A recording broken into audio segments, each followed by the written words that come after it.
Welcome to the Solar Energy Channel, where you'll get an honest inside look at all things solar. I'm Warren. And I'm Larry.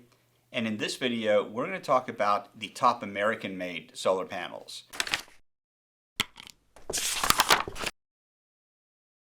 So Larry, why don't you give us some basic historical context on where solar panels have been made up until this point? Yeah, so in the last 10 years, solar manufacturing has moved almost completely from a lot of manufacturing in the U.S. to almost exclusively China and Southeast Asia. And there's some controversy over whether that was good or bad, because the reality is in the last decade, or a little bit over a decade, solar panel pricing has gone from $350 per watt all the way down to like 30 cents per watt in a decade's time. So it dropped 90% in a decade. Now, some of that has to do with manufacturing moving from the U.S. to Southeast Asia. So the U.S. over the years has put some tariffs on modules coming from China and from other countries around the world, and that has moved some manufacturing to the U.S., but not a lot. Yeah, most of that has moved to other Southeast Asian countries, just out of China to avoid the tariffs, Right. circumvent the tariffs, but still within Southeast Asia. Right. Yeah. And so why it then is manufacturing in the United States or even North America becoming more prevalent? Well, one of the things that happened with this most recent IRA bill is that there's provision in there for a 10% additional tax credit if products are what? Is it manufactured in the U.S.? Is it assembled in the U.S.? Is it raw materials from the U.S.? There's not complete clarity there, but there's something about assembling and at least some of the raw materials coming from the U.S. That's going to push manufacturing back to the U.S. because you get an additional 10% tax credit if you can do that. And we're expecting the IRS to come up with guidelines sometime early next year, and so we'll have more information on exactly what those requirements are. Yep, and in addition, U.S.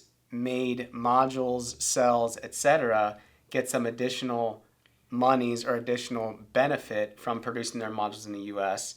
They get some additional tax credits themselves. So there's tax credits on the manufacturing side, and then there's additional tax credits for the customer based on where the products come from. So there's going to be a lot of manufacturing moving back to the U.S. at some point, but that's going to take some time.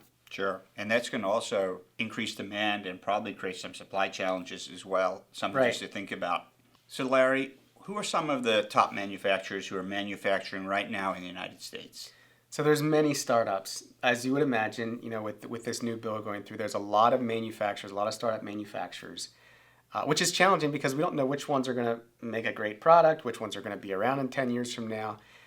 There's some tried and true manufacturers like First Solar. First Solar is a huge utility scale manufacturer, name brand, great product.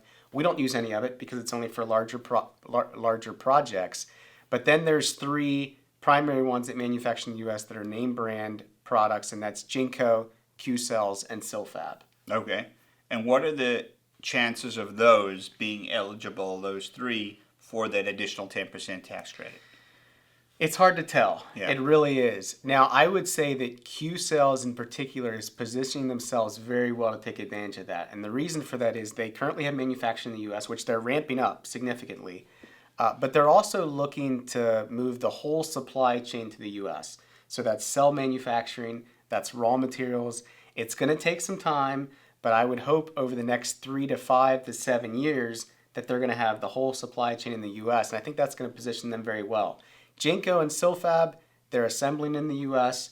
I don't know, haven't heard as much about what they're going to do long term for the whole supply chain. So Larry, let's talk about these three brands. What about Jinko? What does their product offering look like? Yeah, so we've used Jinko on one of our projects. We're not offering them currently. They're a large Chinese manufacturer. They make a great product. They make some products in the U.S.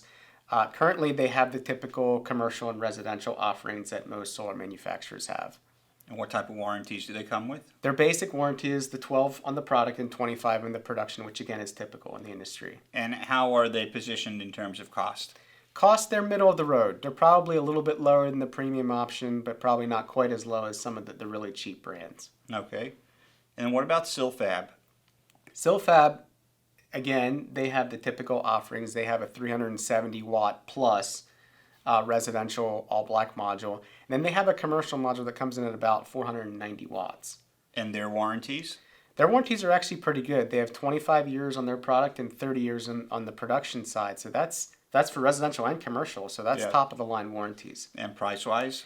Price wise, they're going to be a premium cost. They're not going to be extremely high. They're not going to be the highest cost, but they're going to be higher than average.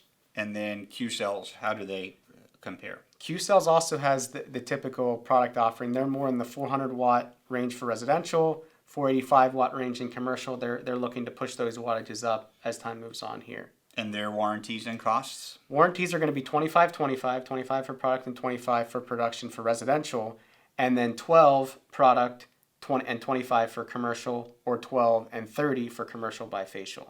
So other than Jinko, Silfab, and the Q-cells, what other manufacturers are you aware of that produce here in the United States? There's some other well-known brands that produce products here in the United States. Like I said, there's a lot of startups. Yeah. I'm not going to name any of those, but the ones that are more well-known that have been around longer would include Hyliin. They're primarily, I believe, manufactured in Canada. They do have some U.S. manufacturing. And then Mission, which has all their manufacturing in the U.S. And then Toledo Solar, which is, that's a startup. So I guess I'm going to mention a startup. But the reason I mention them is because they're looking to do the whole supply chain in the U.S. from raw materials all the way through to production. So I think they're pretty well positioned to capture the additional 10% tax credit. If you'd like to take a deeper dive into any of these brands, we have a number of different brand comparison videos that will be linked in the description below. Thanks for watching. Hope you found this valuable.